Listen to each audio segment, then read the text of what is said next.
things off. Okay. Kelley, I don't know if you heard, but Don Atchison wants to kick trains out of the city. What do you think of that? Well, actually, I have heard about that, and I just earlier today released my vision for the future of the city, which includes looking at the current rail lines and seeing that we have to look to the future and be able to convert some of those, of course, to light rail transit. Some of them might be able to be redeveloped for other uses, and I know that there's a study going on right now to look at that. So as a planner, I think we do need to be looking into the future and looking at how we can reuse those lands for active transportation and future rail lines in terms of LRT and so forth. But is this like a huge election issue? I mean, it's probably going to take 15 years to do. Like, why are we talking about it now? Yeah, I don't see it as a huge election issue. I think it is a future issue, and I think it's responsible to be looking at the future and what we can be able to do with those rail lines in the future. What's your transit plan? Yeah, for me, what's really important is that we are improving the efficiency of the transit. What I mean by that, but that it's coming around and picking people up quicker and ensuring that people aren't waiting, that we're helping to make sure that heated bus shelters, that the sidewalks are clear to bus routes, that it's accessible so people can get there, but getting people quickly to their destinations. That's what's Speaking of transit, I don't know if you heard, but about 30 minutes ago, the union just issued a 48-hour strike notice. They could strike by Sunday. What are your thoughts on that? I think what's really important about this is that the current mayor had 4 years to be able to show some leadership and address that issue. And if we end up in this situation, I think that's on his hands. So, do you think the unions had no choice, or why do you think they're striking now? Are they trying to make it an election issue?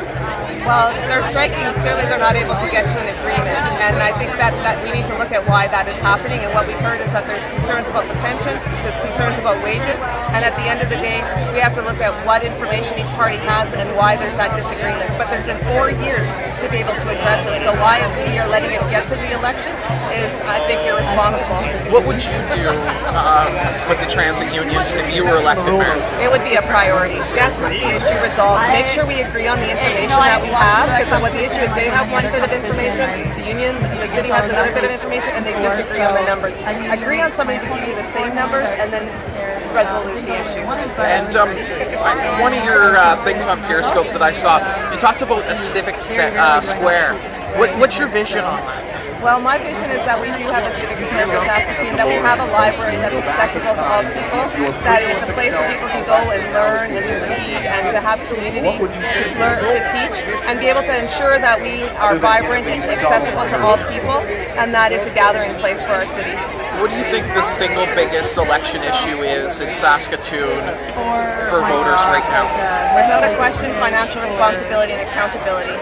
People are concerned with the over expenditures in terms of our budget, the debts that we have. They're concerned about the tax increases and whether they're getting value for their money. And quite frankly, we need to see the information to know where the dollars have gone. And at this rate, we're not going to see them, and I'm very concerned about that. Is that what you've heard at the doors too?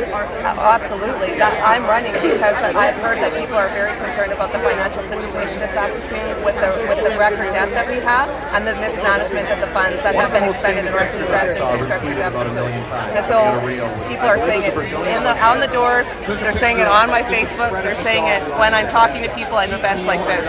So you expect more from City Hall? I absolutely do expect more from City Hall and more from our mayor. And how far have you Thank you. I'm sure after like